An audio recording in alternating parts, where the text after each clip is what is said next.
नमस्कार दोस्तों, आप सभी का एक बार फिर से स्वागत है मेरे चैनल धार्मिक कहानियाँ में। जब भगवान शिव पर पड़ी शनि देव की वक्र दृष्टि।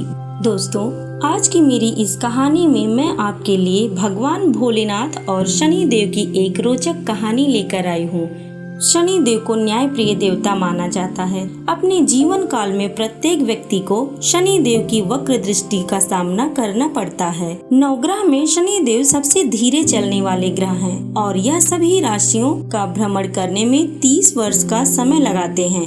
मनुष्य, देवता, दानव, ऋषि, मुनि सबको इनकी वक्र दृष्टि का सामना करना पड़ता है। यहाँ तक कि एक बार भगवान शंकर को भी इनकी वक्र दृष्टि का सामना करना पड़ा। एक कथा के अनुसार एक बार शनि देव भगवान शंकर के घर कैलाश पर्वत पर पहुँचे और शनि देव ने भोलेनाथ को प्रणाम किया। भोले शंकर बोले, शनि देव कैसे आना हुआ? तब शनि देव बोले, प्रभु, समय के चक्र के अनुसार कल मेरी वक्र दृष्टि आप पर पड़ने वाली है, अर्थात कल मैं आपकी राशि में भ्रमण करूंगा। शनि देव की बात सुनकर भोलेनाथ हैरान हुए और पूछा, शनि, तुम कब तक मेरी राशि पर रहोगी? तब शनि देव बोले, प्रभु, 7 तक मेरी दृष्टि आप पर रहेगी। ऐसा कहकर शनि देव भोलेनाथ को प्रणाम करके चले गए। अब महादेव सोचने लगे, मुझे शनि की वक्र दृष्टि से बचना होगा। अगर मुझ पर शनि की वक्र दृष्टि पड़ी तो सभी देव क्या सोचेंगे? महादेव ने एक योजना बनाई कि कल शनि के आने से पहले वह कैलाश पर्वत छोड़कर मृत्यु लोक पर चले जाएंगे और कुछ ऐसा करेंगे कि शनि की वक्र दृष्टि से वह बच जाएं। अगले ही दिन भगवान भोलेनाथ मृत्यु लोक में पहुँचे और वहाँ एक हाथी का रूप धारण कर लिया। हाथी के रूप में महादेव को सारा दिन रहना पड़ा। इधर उधर भटकते उन्होंने जब एक नगर में प्रवेश किया तब लोग घबरा कर उन्हें भगाने लगे। हाथी के रूप में ही उन्हें जल और भोजन ग्रहण करना पड़ा। दिन ढला तो महादेव ने सोचा, चलो अब पूरा दिन व्यतीत हो गया। अब मैं शनि की वक्र दृष्टि से बच गया।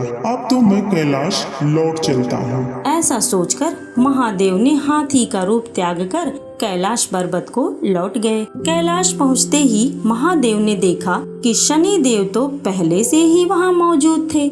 उन्होंने महादेव को देखते ही प्रणाम किया। उन्हें देख भोलेनाथ मुस्कुराए और बोले, देखा शनि, मैं तुम्हारी वक्र दृष्टि से बच गया। तुम अपनी वक्र दृष्टि मुझ पर नहीं डाल पाए। महादेव की बात सुन शनि देव बोले, हे प्रभु, मेरी वक्र दृष्टि से ना देव बच सके हैं, ना मानव, ना दानव और ना ही आप बच पाए हैं। महादेव ने हैरान होकर पूछा, वह कैसे? तो शनि देव बोले, प्रभु, यह मेरी वक्र दृष्टि का ही प्रभाव था कि आपको अपना वास्तविक रूप त्याग कर हाथी की योनि में जाना पड़ा, इधर उधर भटकना पड़ा, पशु योनि में भी अन्न और जल ग्रहण करना पड़ा, अपना निवास स्थान कैलाश छोड़ना पड़ा। जब मेरी दृष्टि आप पर पड़ी उसी पल आप उसके पात्र बन गए। यह सुनकर महादेव मुस्कुराए और शनि देव को गले लगा लिया और बोले, शनि, तुम सच में मेरे शिष्य कहलाने के योग्य हो। साथ ही यह वरदान भी दिया कि नवग्रह में तुम्हारा सर्वश्रेष्ठ स्थान होगा। इस प्रकार शनि देव की दृष्टि का सामना सबको करना ही पड़ता है, लेकिन जो धर्म के अनुकूल आचरण करता है, दया, सद्भावना, प्रेम और सुविचार रखता है, वह जीवन में सभी सुख प्राप्त करता है। जो व्यक्ति शनिवार को पीपल के पेड़ में जल चढ़ाता है, कई वस्तुओं का दान करता है, गायत्री मंत्र का जाप करता है, पशु पक्षियों को अन्न और जल देता है, चींटियों को आटा डालता है और शनि चालीसा पढ़ता है, शनि देव की कथा सुनता है, उस पर शनि देव की कृपा सदैव बनी रहती है। तो दोस्तों, कैसी लगी आपको आज की ये कहानी? कमेंट में जरूर बताएं।